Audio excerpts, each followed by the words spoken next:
I want to talk a little bit about psychic attacks and EMF attacks. When I was a child, I had recurring nightmares. One of them was about a zombie coming down a staircase, and he walks up to me. He's just going like this, and I was always afraid of the zombie, and then the dream would end. And then one day I said, "You know what? I'm going to stand up to the zombie. I'm going to punch him in the face." And I punched him, and it's like it did nothing to him. And he put his hands on my neck and snapped it like that. And then I woke up.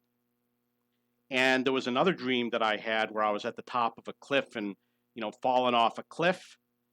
And usually I would wake up before I hit the ground.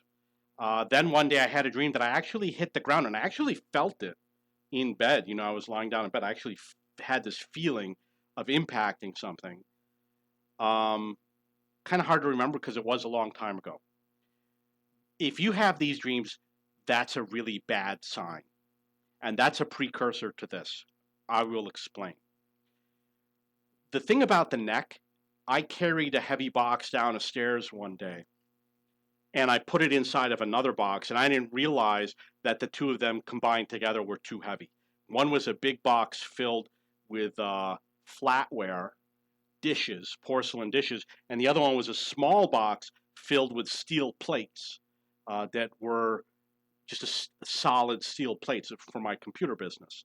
Small box in the big box, very heavy box. And when I picked it up off the dresser, I slipped a disc. And I was in so much pain and I had to drive 2 hours back home.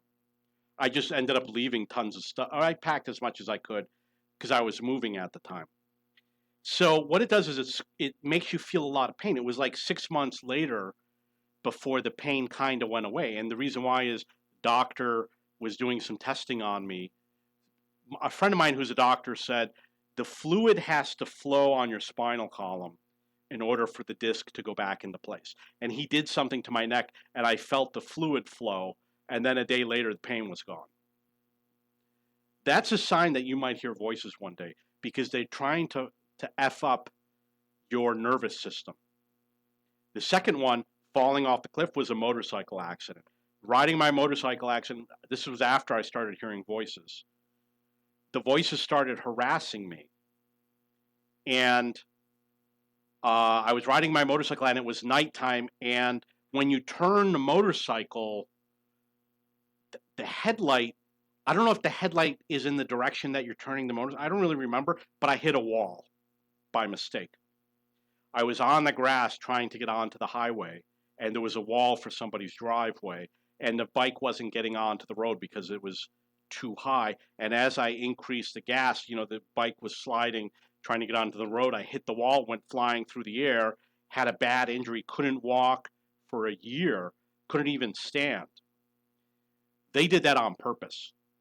The reason why is the EMF attacks work when you're not moving.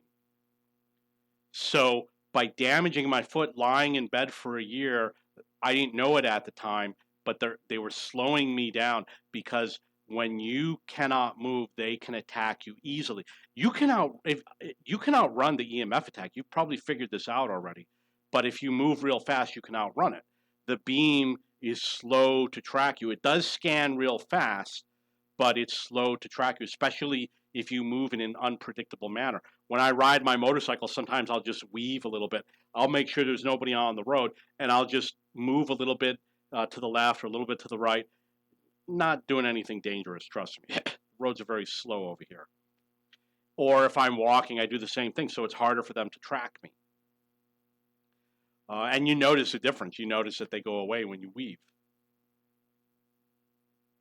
So that's why they do it. If you have had a physical injury, perhaps to your leg, that causes you to be unable to walk around as much, they did that because they plan on hitting you with the EMF attack. The beam is real. You can feel it with your hand. For me, once you block it, once you put this stuff up, they have to change the frequency of the beam. As it does it, it weakens the beam. So now I don't really feel it that often. I can feel it like with a can. If I I can feel it. It's vibrating right now. And if I go like this, over here it's vibrating less. Over here, it's not vibrating at all. Vibrating a little bit. More so from over here. Check, yeah, it's coming from down below, from that gap over there. Maybe from up there. From over there, nothing. Not vibrating. The energy that's hitting me is currently coming from that direction. Usually you only get hit by one beam.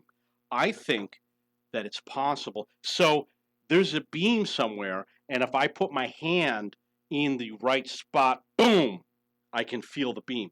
So let's say you're using your computer and your hand hurts. You put your hand in the same spot on the computer on your keyboard every day. So what I do is I take these and I line them up right in line with my hand and perpendicular to the walls, because I already know that the beam comes from that direction. You understand? So I just want to clarify, this video is about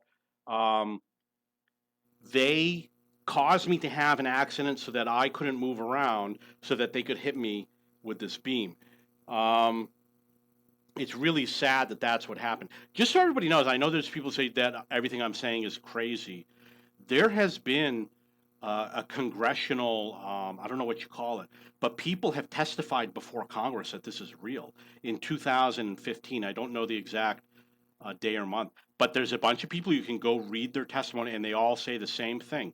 For no reason that they can understand, they're being hit 24 hours a day by an energy. So your cell phone has something called a magnometer, and you can measure, mine doesn't have it, but you can measure the EMF energy and what direction it's coming from. And there's a guy named Jay Coins. It's Jaycoinz. He's on a website called Medium. He rented a device and he actually took measurements of all the different types of energy. So he knew what type of energy it was. He knew that when it was ultraviolet and when it was EMF, etc.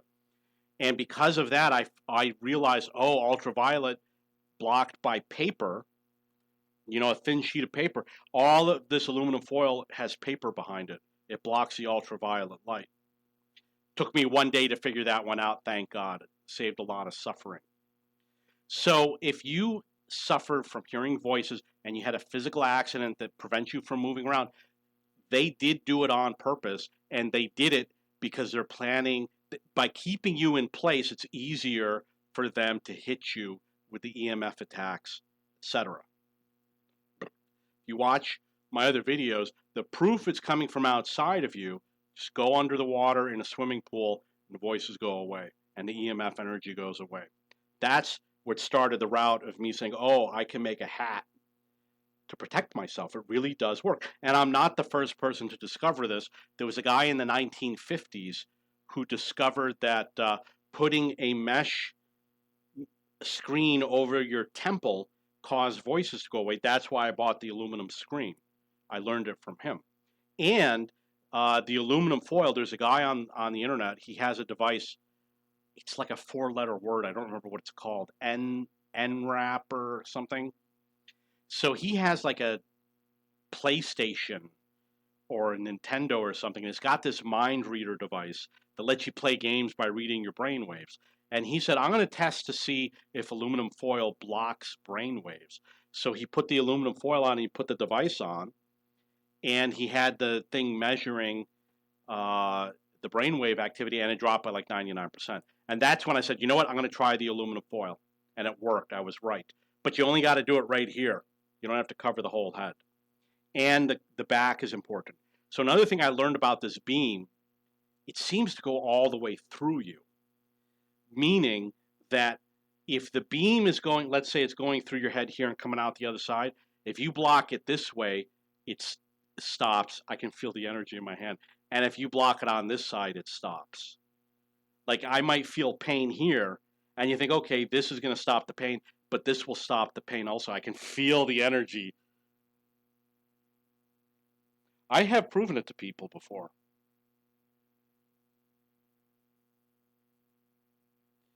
I was at a restaurant, and this girl was talking to me about ghosts. I said, you know what, ghosts are fake. It's being broadcast into your mind from extraterrestrials. And I proved it to her. I said, I get hit by this energy beam 24 hours a day. And I went like this and I said, oh, here it is. Here's the beam. Come over here. Put your hand behind my hand. And I said, what, do you feel it right here? She said, yeah, it feels like a little tickle. I said, that's it. What I should have done was showed her that when I move, the beam moves with me. It would have been also convincing. But I convinced her that there's a beam that's tracking me. And the other thing that happens is my arm vibrates. And I was at lunch at McDonald's with two of my friends, and I said, put your hand right here. And the woman said not only could she feel the energy, but it flowed out her left foot. And I said, it flows out my left foot too. I don't understand it, but that's what's going on. They're very sick what these people are doing. They act like they're your friend. They are not your friend. Don't ever cooperate with them. Don't ever do anything that they tell you to do. Only bad things will happen.